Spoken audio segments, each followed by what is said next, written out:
to dwell forever in your house, that I may gaze on your loveliness all the days of my life. Save your people, Lord. Show us the ways to come home. We have been wandering far from your love. Save your people. Sa ngalan ng Ama, ng Anak at ng Espiritu Santo, Amen. sumaiyo ang Panginoon. At sumaiyo rin. Mga kapatid, ang kasalanan ay hindi lang yung ginagawa mong masama sa sarili mo o sa iba. Pero nagkakasala ka rin kapag nakakalimutan mo kung gaano kabuti kung paano tayo minamahal ng Diyos. Dahil kapag nakakalimutan mo ang pag-ibig ng Panginoon sa iyo, diyan ka nag-uumpisang magreklamo at malungkot. Pero kapag naalala mo ang kabutihan at pagmamahal ng Diyos sa iyo, matutuwa ka. At ang iyong galak ang magbibigay sa iyo ng panibagong lakas para gawin mo ang kagustuhan ng Diyos. Sa banal na misang ito, tayo magpuri at magpasalamat sa Diyos sa mga napakaraming biyaya at grasya na pinagkakalob niya sa atin, gitna ng napakarami pa rin natin mga problema at pagsubok sa buhay. Kahit na tayo'y naghihirapan, isang bagay pa rin ang totoo. Hindi tayo pinapabayaan ng Diyos. Sa mga maraming beses na kung saan tayo nagduda sa Kanyang pag-ibig at pagmamahal, sa mga panahong nakalimutan natin siya, aminin natin ito, tayo magpakumbaba, hilingin natin muli ang awa at pagpapatawad ng Diyos. Inaamin ko Sa makapangyarihang Diyos at sa inyong mga kapatid, na lubha akong nagkasala sa isip, sa salita, sa gawa, at sa aking pagkukulang. Kaya isinasamo ko sa mahal na Birheng Maria, sa lahat ng mga anghel at mga banal, at sa inyo mga kapatid na ako'y ipanalangin sa Panginoong ating Diyos.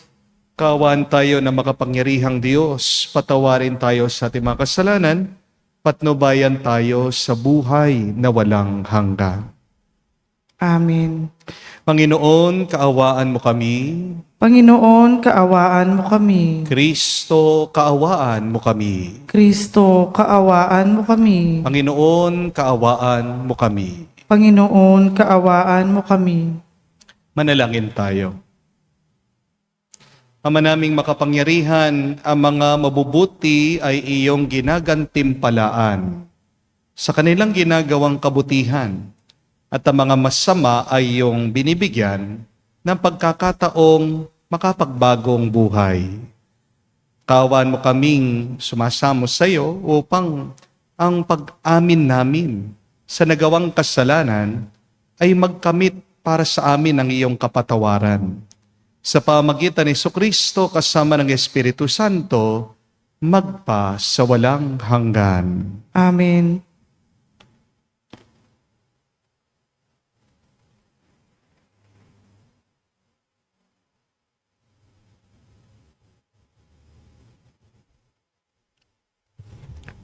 Pagbasa mula sa aklat ni Propeta Isaias. Sabi ng Panginoon sa kanyang bayan, sa araw ng pagliligtas, sa iyo ay lilingapin kita at tutugunin ang paghingi mo ng saklolo. Babantayan kita at iingatan. Sa pamamagitan mo'y gagawa ko ng tipan sa mga tao. Ibabalik kita sa sariling lupain na ngayon ay walang kaayusan.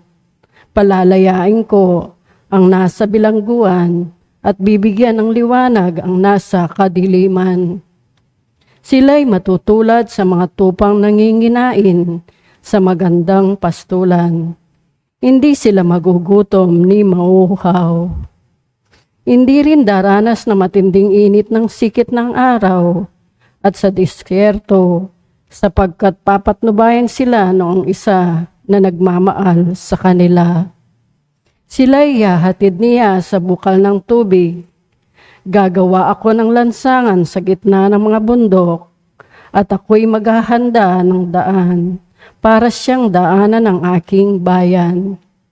Darating ang bayan ko buhat sa malayo, mula sa hilaga at sa kanluran. Gayon din sa Sevene, sa timog. Kalangitan, umawit ka. Lupa, ikaw ay magalak. Gayon din ang mga bundok, pagka tinaaliw ng Panginoon ang kanyang hinirang. Sa gitna ng hirap ay kinakahabagan. Ang sabi ng taga-Jerusalem, pinabayaan na tayo ng Panginoon. Nakalimutan na niya tayo. Ang sagot ng Panginoon, malilimot kaya ng ina ang sarili niyang anak? Hindi kaya niya mahalin ang sanggol na iniluwal? Kung mayroon mang inang lumulimot sa kanyang bunso, ako'y hindi lilimot sa inyo kahit na sandali. Ang salita ng Diyos. Salamat sa Diyos. Pag-ibig ng Diyos ay ganap sa tanan siya'y nahahabag. Pag-ibig ng Diyos ay ganap, sa tanan siya'y nahahabag. Ang Panginoong Diyos ay puspos ng pag-ibig at lipos ng habag. Banayad magalit, ang pag-ibig niya'y hindi kumukupas. Siya ay mabuti at kahit kanino'y hindi nagtatangi. Sa kanyang linikha, ang pagtingin niya ay namamalagi. Pag-ibig ng Diyos ay ganap, sa tanan siya'y nahahabag. Di ka bibiguin sa mga pangako, pagkat ang Diyos ay tapat. Ang kanyang ginawa, kahit na ano ito ay mabuting lahat. Siya'y tumutulong sa lahat ng tao na may suliranin. Yaong inaalis niya sa pagkagupiling. Pag-ibig ng Diyos ay ganap, sa tanan siya'y nahahabag. Matuwid ang Diyos sa lahat ng bagay niyang ginagawa. Kahit ano ang gawin ay kalakip doon ang habag at awa. Siya'y nakikinig at handang tumulong sa lahat ng tao. Sa sino mang taong pagtawag sa kanya'y tapat at totoo. Pag-ibig ng Diyos ay ganap, sa tanan siya'y nahahabag.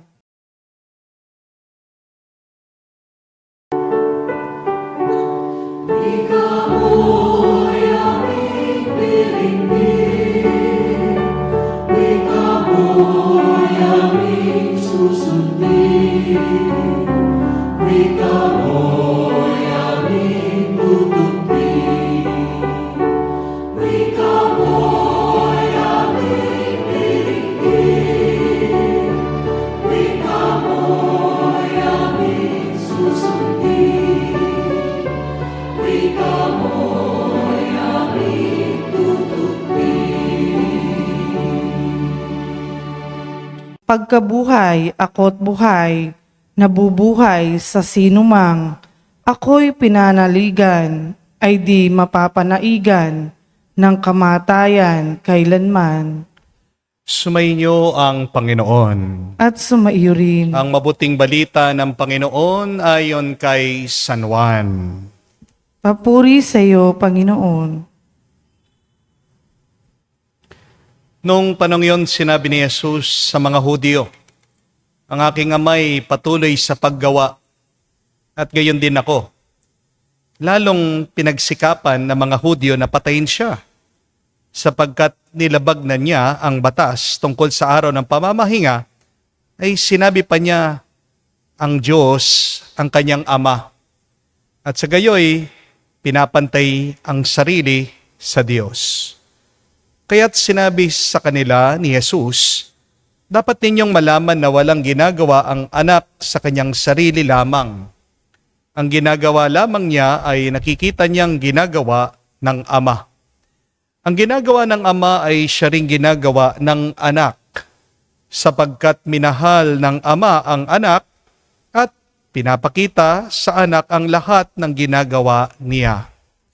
At higit pa sa mga ito, ang mga gawang ipakikita sa kanya ng Ama at maggigilalas kayo.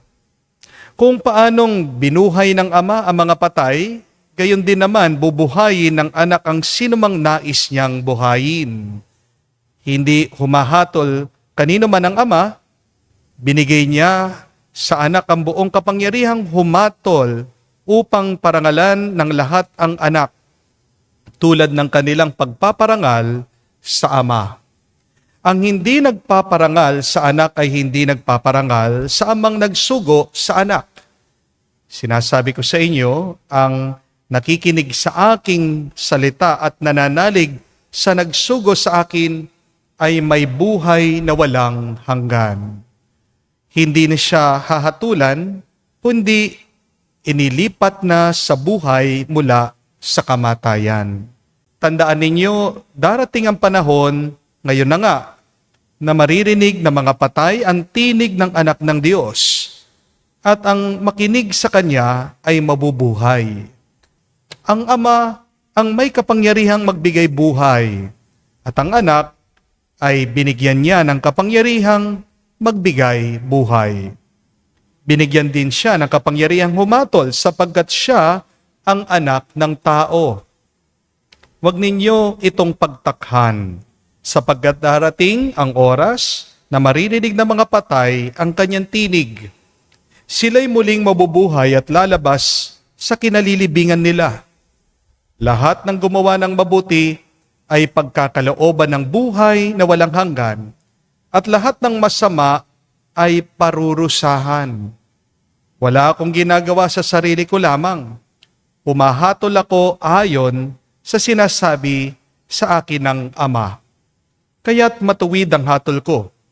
Hindi ang sarili kong kalooban ang aking sinusundan, kundi ang kalooban na nagsugo sa akin. Mga kapatid, ang mabuting balita ng ating Panginoon. Pinupuri ka namin, Panginoong Hesukristo. Magandang araw po muli sa inyong lahat. Alam niyo po ba ang sangkap ng buhay? What is the formula of life? Share ko po ito sa inyo ha. Madali lang po tandaan. Huwag niyong kakalimutan. Life is 90% happiness and 10% misery. Life is 90% goodness but only 10% evil. Life is 90% blessings and graces but 10% sin and problems. Tandaan niyo po yan. Mas marami ang mabuti kesa sa masama. Mas marami ang biyaya kesa sa problema. Mas marami ang grasya kesa sa kasalanan. Amen? Amen. Pero, alam niyo po kung anong problema natin? Nakafocus tayo palagi doon sa 10%. Kapag merong 10% na nangyayari sa ating buhay, minsan, yun nang ginagawa nating 100%. Minsan, isang maliit lang na masama na nangyari sa iyo. Pero ito na ang iyong inaalala sa buong araw. Hindi po ba? Parang ganito. Merong 10 tao na pumuri sa iyo. Pero meron lang isang pumuna. Ang tanong ko po, sino yung iniisip mo buong gabi? Aminin. Yung pumuna sa iyo. Hindi po ba? Meron kang 10 biyaya na tinanggap sa Diyos. Meron kang isang problema lang. Ano yung iniisip mo? Ano yung palagi mong binabalik-balikan? Yung problema. Di po ba? Mga kapatid, pinapalaki natin ang maliit. At nakakalimutan natin yung mas malaki, yung mas marami. 10% lang na pangit sa ating buhay, ginagawa nating 100%. Amen? Pero ang totoo, mas malaki naman talaga ang binibigay na grasya ng Diyos. Kesa sa mga problema, kesa sa ating mga pagsubok, mas maraming pinagkakaloob na biyaya ang Diyos. kaysa sa mga nangyayaring kasalanan ngayon sa mundo. Mas marami ang mga pagpapala kaysa sa ating mga paghihirap. Ito po ang pinapaalala ng unang pagbasa. Napakaraming pangako ng Diyos. Sabi ng Diyos sa kanyang bayan, ng Israel, I will save you. I will answer your prayers. I will not abandon you. Napakaraming mabubuting salita na sinabi ang ating Panginoon. Pero pagkatapos ng lahat ng pinahayag ng Diyos sa kanyang bayan, ano daw ang sabi ng Israel? God has forsaken us. Pinabayaan tayo ng Diyos. Imagine niyo po yun. Ang daming ginawa ng Diyos para sa kanila. Pero anong nakita nila? Yung problema. Actually, kung iisipin niyo po, wala naman talagang problema eh. Gumagawa lang talaga sila ng problema. Talaga ba? Kinalimutan ba sila ng Diyos? Hindi. Dahil hindi lang nila nakikita ang Diyos. Akala nila, pinabayaan na sila. Mga kapatid, kaya pinapaalala sa atin ng Diyos itong napakagandang linya sa Biblia. God said, can a mother forget her child? Ginawa pa nga nating kanta ito eh. Anong pamagat? Hindi kita malilimutan. Yan ang sinasabi ng Diyos sa atin. Hindi ko kayo malilimutan. Ang Diyos kamukha ng isang ina, hindi niya hahayaang mawala, masaktan, masawi ang anak niya. At yan din ang sinasabi ng ating Panginoong Jesucristo sa Ebanghelyo. Mamatay man ang isang tao, pero pinagkalooban daw siya ng kapangyarihan ng Ama, bubuhayin muli siya. One of the greatest miracle that God can do is to give life to those who have died. Sipin niyo po, gagawin ng lahat ng Diyos kahit na imposible para sa atin. Gusto ko pong isipin niyo ang inyong mga ina. Diba? Ganyan ang ugali nila. Gagawin nila ang lahat, isasakripisyo ang lahat para sa kanilang mga minamahal. Minsan, kahit na gaano ka pa kagulo, kahit na gaano pa katigas ang iyong ulo, kahit na ikaw ay pasaway, hindi ka pababayaan ng nanay mo. Kapag may sakit ka, sinong unang nag-aalala at mag-aalaga sa iyo? Walang iba kung hindi ang iyong ina. Di po ba? Kapag nadapa ka, sinong unang tatakbo para ikaw ay iangat? Walang iba kung hindi ang iyong ina. Kapag nagkamali ka, sinong unang-unang magpapatawad sa iyo at uunawa sa iyo? Walang iba kung hindi ang isang ina. Mga kapatid, ganyan po ang Diyos. Maaaring merong mga sandali sa ating buhay na pakiramdam natin tayo'y mag-isa. Pero ang totoo, hindi man natin nakikita, hindi man natin siya naaalala, madalas hindi man natin pinapasalamatan, pero hindi tayo pinapabayaan ng Diyos. The proof that God takes care of you is your life itself. Kung pinabayaan ka na ng Diyos, dapat ngayon pa lang wala ka na, hindi ka na humihinga, patay ka na dapat. Pero yung humihinga ka, yung buhay ka, araw-araw nakakakain ka, nakakaraos ka, yan ay tanda ng pagmamahal ng Diyos sa iyo. Amen? Kung ang pagmamahal ng mga ina para sa atin, napakalalim. Mas higit pa ang pag-ibig ng Diyos. Kung ang isang ina hindi pabaya sa kanyang anak, lalong-lalo na ang Diyos. Ang Diyos ay maaruga. Pero ang nakakalungkot, hindi ito nakita ng kanyang bayan. Nakapokus sila sa mga problemang ginawa nila. Nakatuon sila sa kanilang mga nirereklamo sa Diyos. Ang bayan ng Diyos, makakalimutin kamukha natin. Ang tanong, ikaw, ano bang pinapansin mo? Binibigyan mo ng tuon araw-araw. Ano ba ang inaalala mo bawat sandali? Meron pong isang lalaki, kumain po sa restaurant. Pagdating po ng pagkain, tinikman niya. Nagreklamo. Sabi niya sa waiter, ang alat naman ng sabaw na ito. Kaya pinabalik po niya. Bumalik po ang waiter, binigyan ng bagong sabaw itong tao. Kinain, tinikman, nagreklamo na naman. Sabi, antabang naman, inalis. Bumalik ang waiter, binigyan ng bagong soup. At pagkatapos tinikman itong tao, sabi niya, mainit naman masyado. napagod po itong waiter. Kaya sabi po niya doon sa tao, "Sir, baka hindi po yung sabaw yung may problema. Baka kayo po ang may problema." O nga naman po, no? Sino talaga ang may problema? Ano talaga ang problema? Hindi kaya tayo ang may problema? Minsan at madalas, ang buhay, wala namang problema. Ang pagtingin natin, ang meron talagang pagkukulang.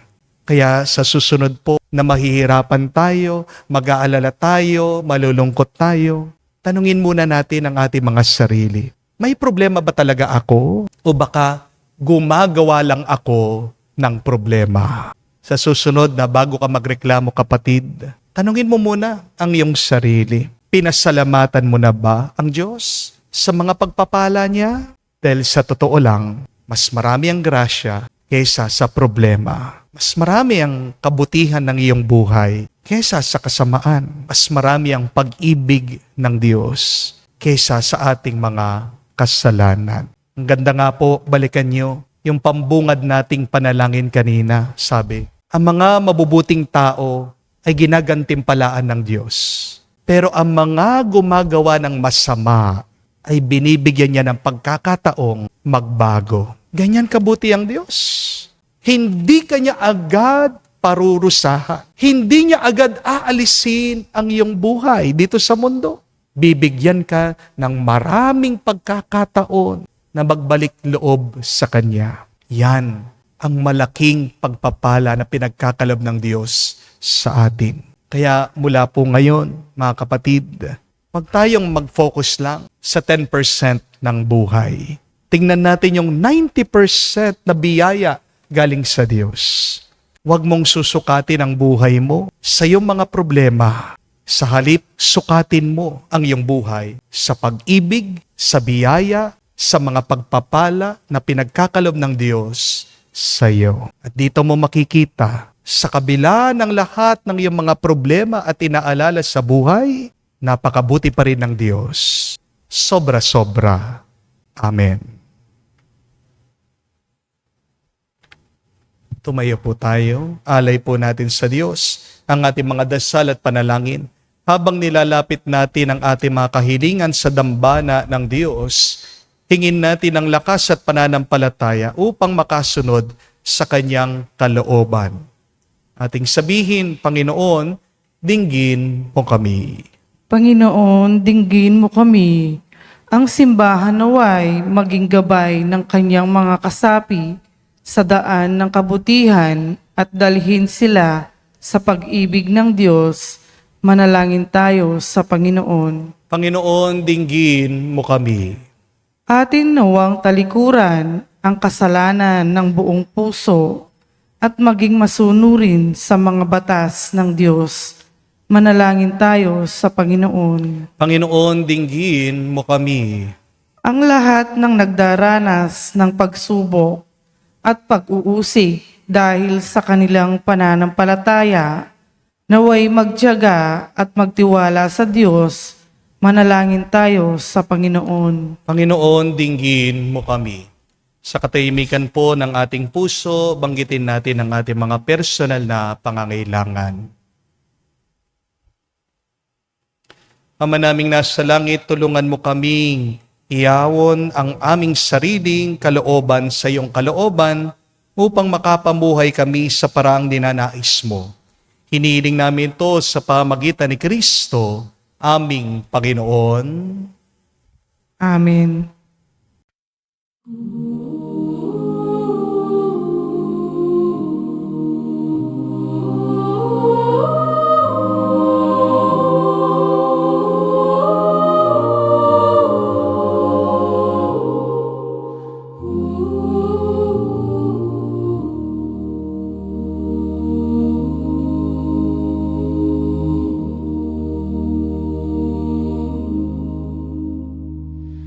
Handog ko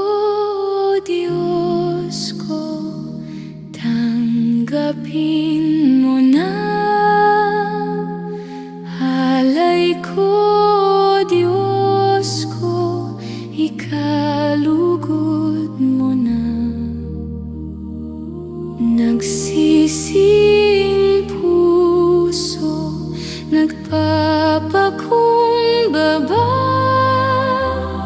ikatuwano sana kami patawarin na.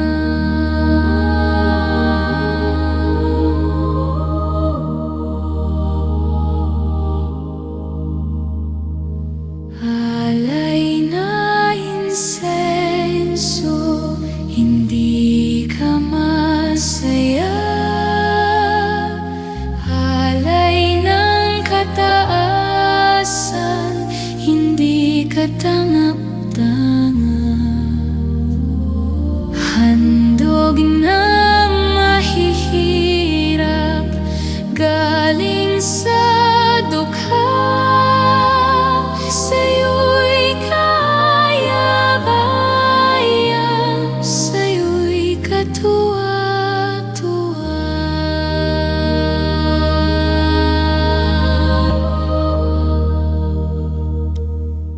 Manalangin kayo mga kapatid, para ang ating mga paghahain ay kalugdan ng Diyos amang makapangyarihan. Tanggapin nawa ng Panginoon itong paghahain sa inyong mga kamay, sa kapurihan niya at karangalan, sa ating kapakinabangan at sa buong sambayanan niyang banal.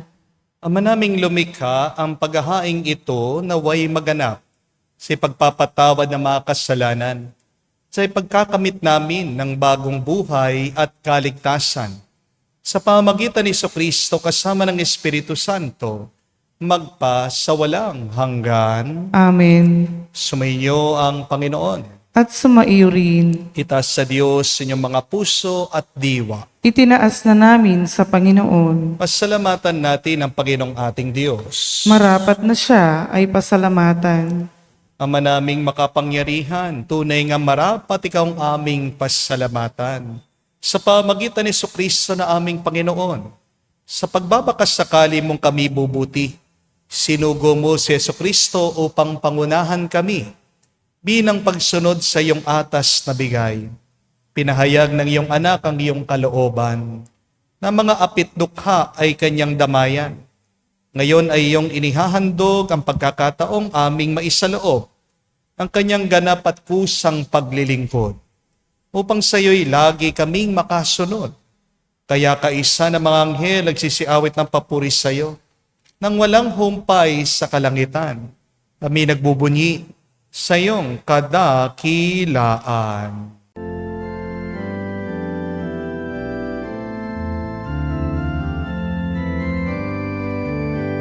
Santo, Santo, Santo, Panginoon Diyos ng mga hukbo, napupuno ang langit at lupa ng kadakilaan mo. Hosana, Hosana, sa kaitaasan, pinagpalang na paririto sa ngalan ng Panginoon. Hosana, Hosana, sa kaitaasan. Hosana, Hosana, sa kaitaasan.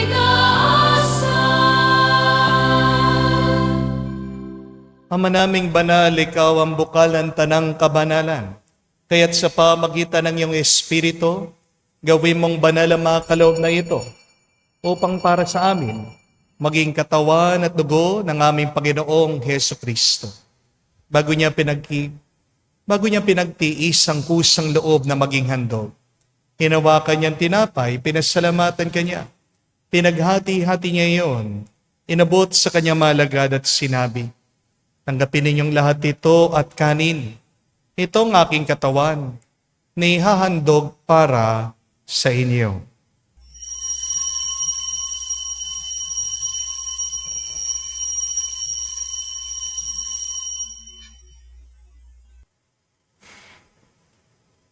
Gayon din naman, pagkatapos ng hapunan, hinawakan niyang kalis, muli kanyang pinasalamatan, nabot niyang kalis sa kanyang malagad at sinabi, tanggapin ninyong lahat ito at inumin.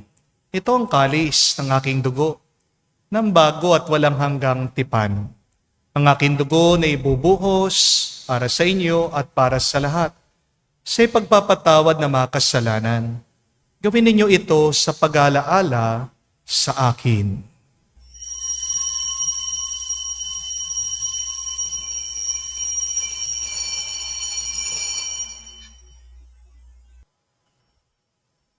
Ang misteryo ng pananampalataya.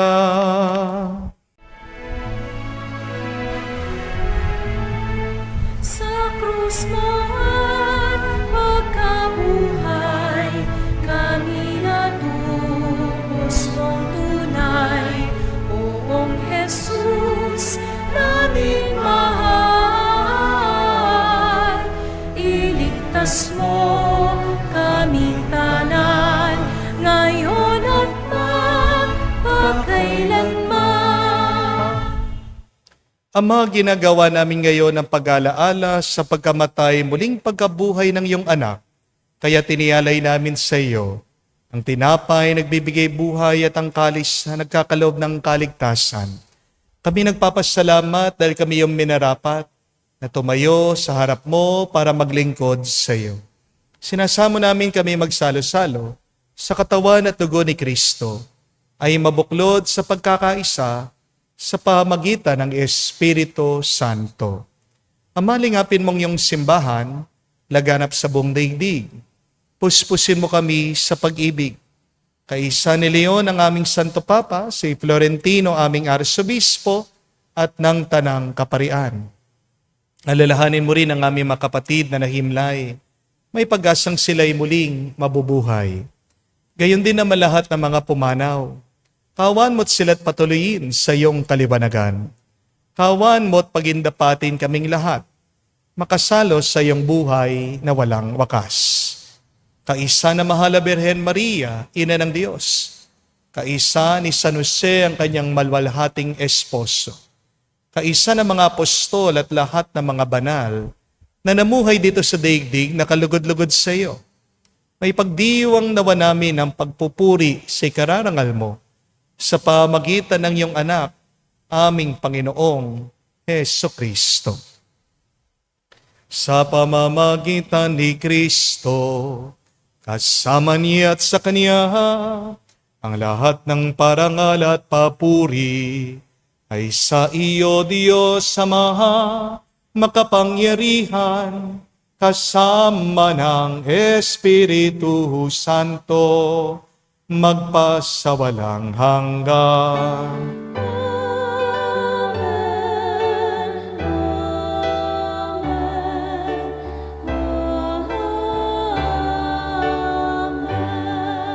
Sa nakagaling na utos sa turo ni Jesus sa Panginoon natin na Diyos, ipahayag natin ang lakas, loob.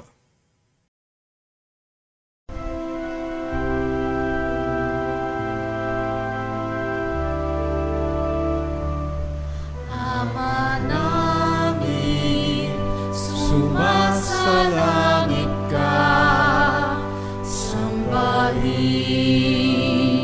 ang ngalan mo, mapasa amin ang kaharian mo, sundin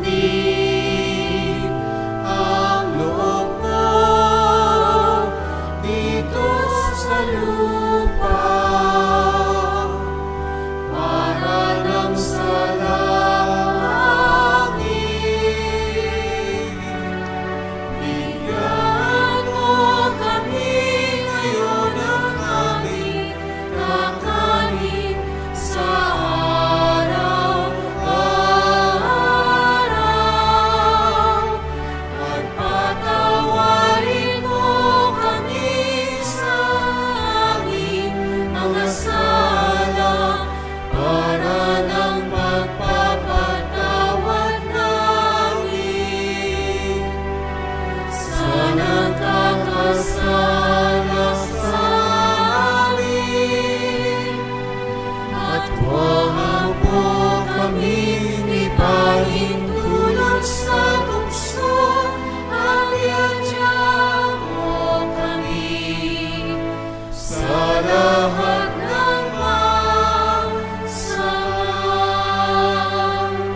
Hinihiling namin kami adya sa lahat na masama, pagkalooban ng kapayapaan araw-araw, ligtas sa kasalanan, ilayo sa lahat ng kapamakan, samantalang aming pinanabikan ang nakilang araw ng pagpapahayag ng tagapagligtas naming si Jesucristo.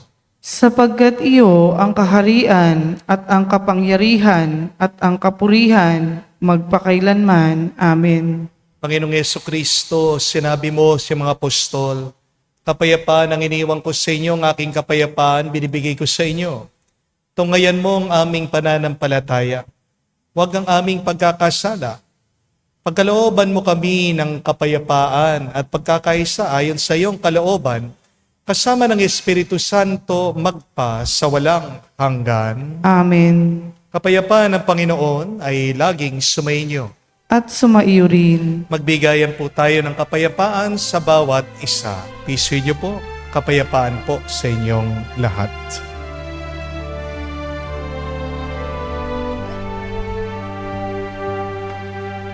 Cordero ng Diyos na nag-aalis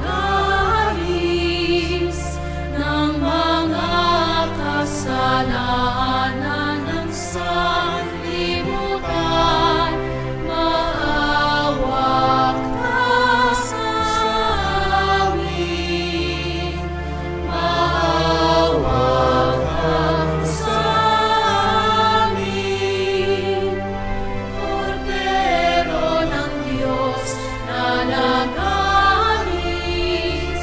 ng mga kasalanan ng sanlibutan, maawa ka sa amin. Maawa ka sa amin. Cordero ng Diyos na nag-aalis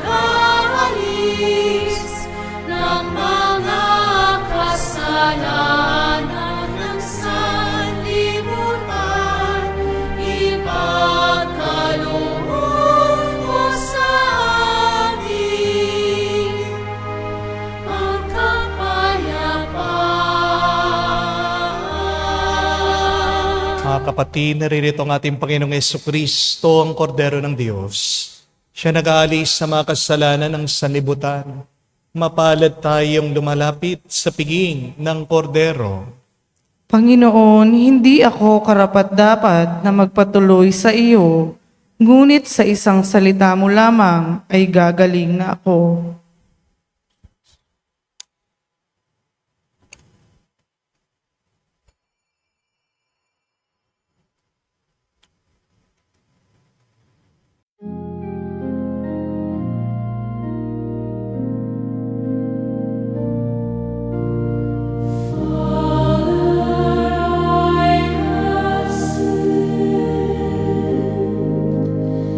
Help me find my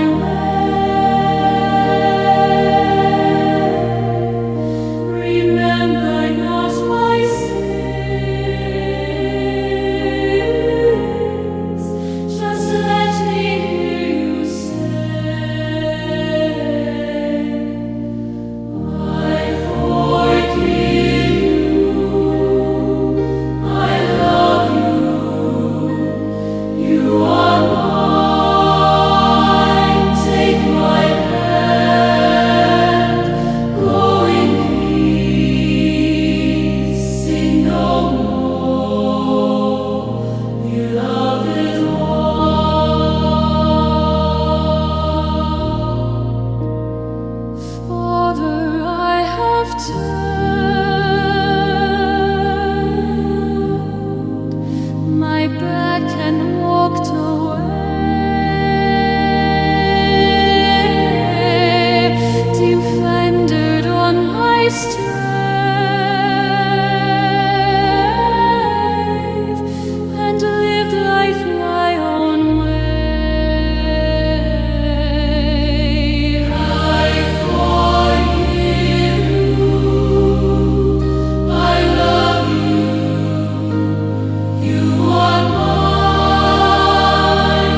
Manalangin tayo.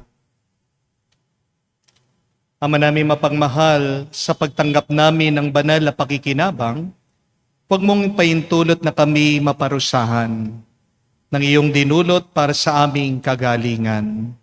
Sa pamagitan ni Jesucristo, kasama ng Espiritu Santo, magpa sa walang hanggan. Amen. Huwag niyo pong kalimutan ang formula o sangkap ng buhay. 90% happiness, only 10% misery. 90% graces and blessing, only 10% sin and evil. Kakaunti lang yung masama, kakaunti lang ang problema. Minsan, tayong problema kasi tayong gumagawa ng problema. Di po ba? Wala naman dapat problema kasi meron tayong isang mabuting Diyos, kaugali ng isang ina, hindi tayo kinakalimutan, palagi tayong inaalala, lagi tayong minamahal. Pero ang pagkukulang natin, short-term memory natin. Kakalimutin tayo. Di natin pinapansin yung mga biyaya, pagpapala na pinagkakalob ng Diyos sa atin. Kung minsan, maliit lang na problema, pinapalaki pa natin. Mga kapatid, palagi tayong magpuri at magpasalamat sa Diyos. Piliin nating maging masaya sa gitna ng mga maraming pagsubok ng ating buhay. Be happy because another day, another blessing, another time, another chance. Huwag mong susukatin ang buhay mo sa mga problema mo. Pero sukatin mo ang buhay mo sa mga biyaya at pagpapala ng Diyos. Diyan magiging mas masaya, mas payapa ang iyong buhay. Once again, today, my dear friends, thank the Lord for 3 blessings. That despite of the war that is ongoing, despite of the rising prices, thank God for 3 good things that are happening in your life. Huwag niyo ding kalimutan, kapag tumataas ng takot, tumataas ng presyo, taas niyo din ang iyong pananampalataya, itaas niyo din ang iyong mga panalangin at papuri sa Diyos. Diyan bababa ang iyong lungkot, ang iyong pangamba, at tataas ang iyong tuwa, ang iyong galak, ang kapayapaan sa iyong kalooban. Sumainyo ang Panginoon. At sumaiyo rin. At kayo basbasan ng Diyos, makapangyarihan sa lahat, sa ngalan ng Ama, ng Anak, ng Espiritu Santo. Amen. Ang ating misa ay natapos na, humayo kayo sa kapayapaan ni Kristo. Salamat sa Diyos.